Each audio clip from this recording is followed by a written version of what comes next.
ओम गणेशाय नमः। नमस्कार, मैं अविनाश सिंह। आज हम बात करेंगे कुंडली में कुछ और सूत्र जो आपके मारक भाव, मारक योग को डिसाइड करते हैं। कैसे डिसाइड करते हैं? उस समय अगर वैसे योग बन रहे हों तो वैसे समय में आप कैलकुलेट करके जान सकते हैं कि आपके साथ घटना दुर्घटना होगी अथवा नहीं।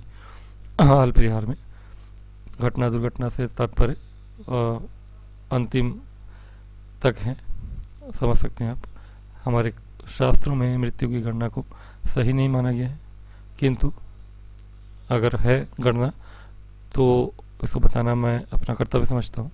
हालांकि ज्योतिषियों को इसकी साफ मनाही है कि मृत्यु का आप भविष्यवाणी ना करें, लेकिन ये मृत्यु की भविष्यवाणी नहीं, ये वैसे योग की भविष्यवाणी है जिसमें आपको योग, रोग, कष्ट, दुर्घटना या उससे अधिक हो सकता है।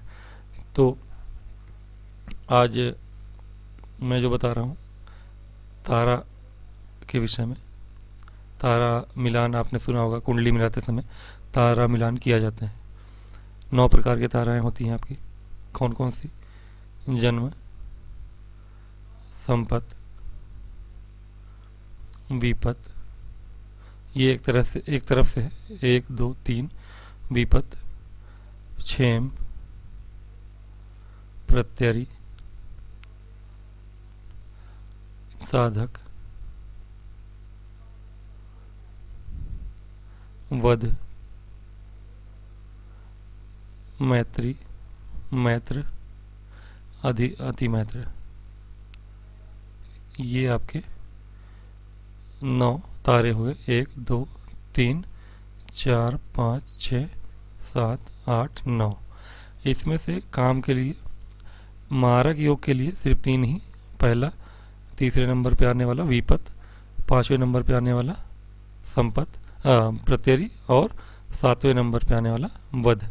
इन 3 ताराओं की ही उपयोगिता होती है, बाकी अन्य इसके लिए उपयोग में नहीं है। तो इन तीनों से ही हम जांचेंगे। कैसे जांचना है?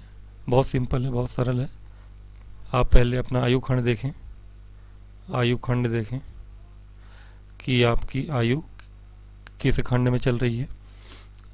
आप पहले अपना जांच करें, आप अल्पायु हैं अथवा मध्यायु अथवा दीर्घायु। ये सब जांच लीजिए पहले। कम से कम 5-6 तरीके से जांचिए।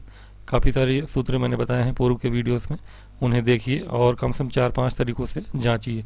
चारों पांचों में अलग अलग आए तो उनको कैलकुलेट करके एक मीडियम मध्य मान निकाल लीजिए। उस हिसाब से समझिए कि आपका कौन सा आयु आएगा। यदि मान लीजिए आपकी अल्पायु है तो अल्पायु के समय में यदि विपत की तारा हो, विपत की तारा, तो वह अल्पायु में आपको दुर्घटना या उससे भी अधिक कर सकता है। यदि मध्यायु का खंड चल रहा है आपका और मध्यायु खंड में आपका जन्म हुआ, आपका आ रहा है, और उस समय आपकी प्रत्यरि की तारा हो, तो उस समय आपके साथ घटना दुर्घटना हो सकती है। और इसी प्रकार दीर्घायु खंड में वध आपके तारा का यदि है योग, तो उस समय आपके साथ घटना दुर्घटना घट सकती है। इस प्रकार आप चेक करिए। जो आयु खंड हो आपका, उस आयु खंड में यदि आपकी आयु पहुंचने वाली है, परिस्थिति अभी वर्तमान की आयु, तो उस समय आप मिलान करिए कि क्या उस समय कौन सी तारा आपकी चल रही है या आगे पीछे कितने सालों में आने वाली है या जाने वाली है।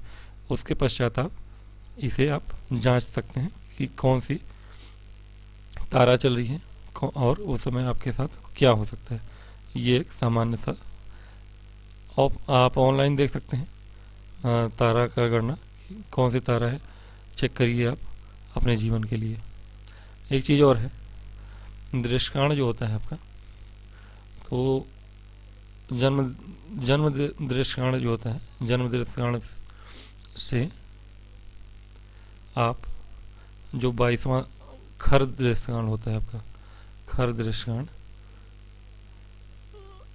उसमें वह आपका एक तरह से विनाशी होता है। तो इसको दृष्टिकारण समझने में यदि सरलता ना हो तो आप अपने नक्षत्र, जन्म नक्षत्र से देखिए, है ना। जन्म नक्षत्र आपका कौन सा है। मान लीजिए आप हस्त नक्षत्र में हो, ठीक है, हस्त नक्षत्र में हो। मान लीजिए पहली ही नक्षत्र आपकी अश्विनी है, ठीक है, अश्विनी है। तो अश्विनी नक्षत्र से देखिए आप 22वां, उसको छोड़ के यानी 23वां, वहाँ से 23वां जो होगा आपका, वह आपका विनाशी नक्षत्र होगा, आपके लिए विनाशी नक्षत्र होगा।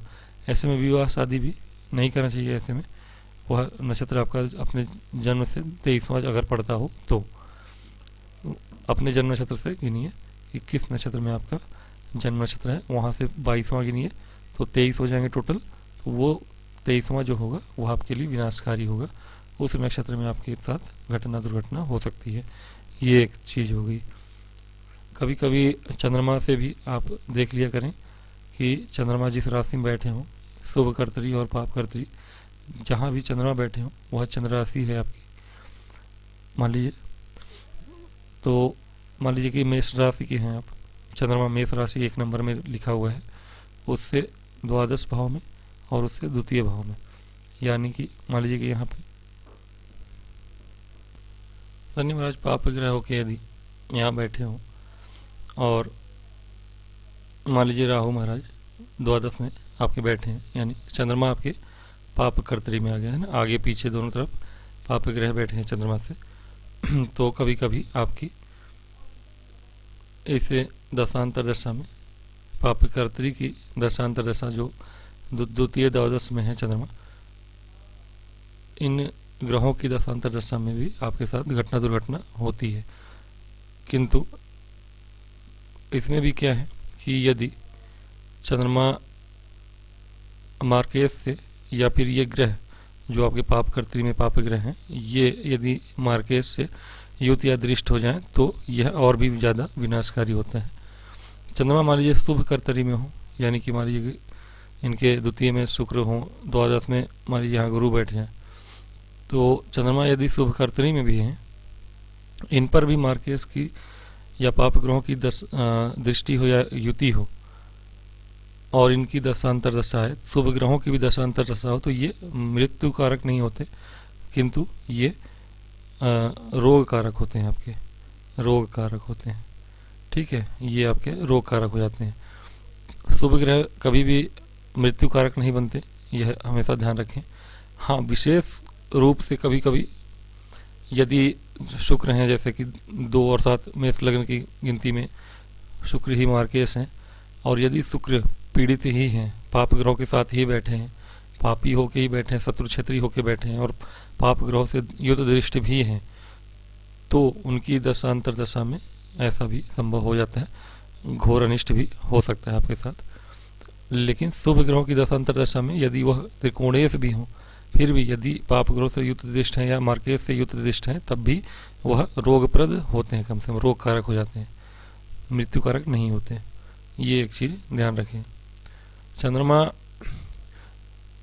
से तो ठीक है, यदि कभी कभी राहु की बात करें, किसी के जन्म लग्न में यदि राहु हो,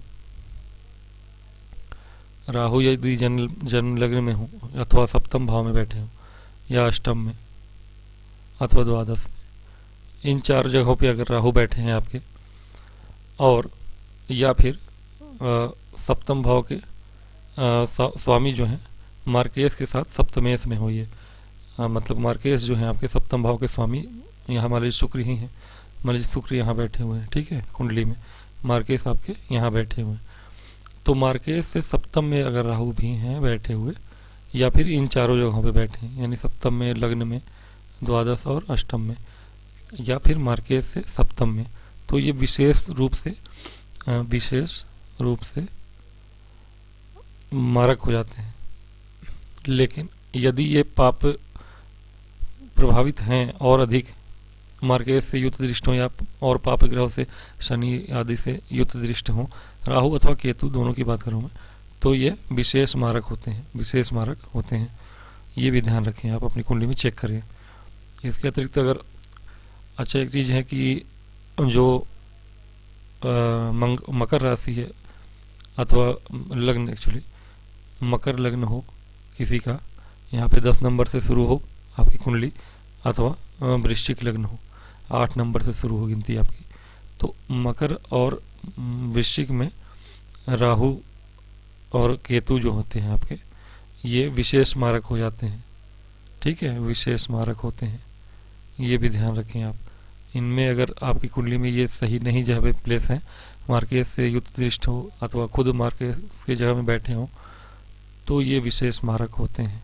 इनकी दशांतर दशा में ये बहुत कष्टप्रद होते हैं। ठीक है, कष्टप्रद होते हैं, ये चीज़ें हैं। तो आज के लिए इतना ही। आशा है कि आप लोगों को कोई जानकारी काम आए, और आप लाइक और सब्सक्राइब करें। इन नंबरों पे आप चाहें तो अपने क्वेश्चन पूछ सकते हैं, कुंडली बनवा सकते हैं, जो भी आपकी इच्छा। वो आज के लिए इतना ही, मुझे आज्ञा दें। नमस्कार।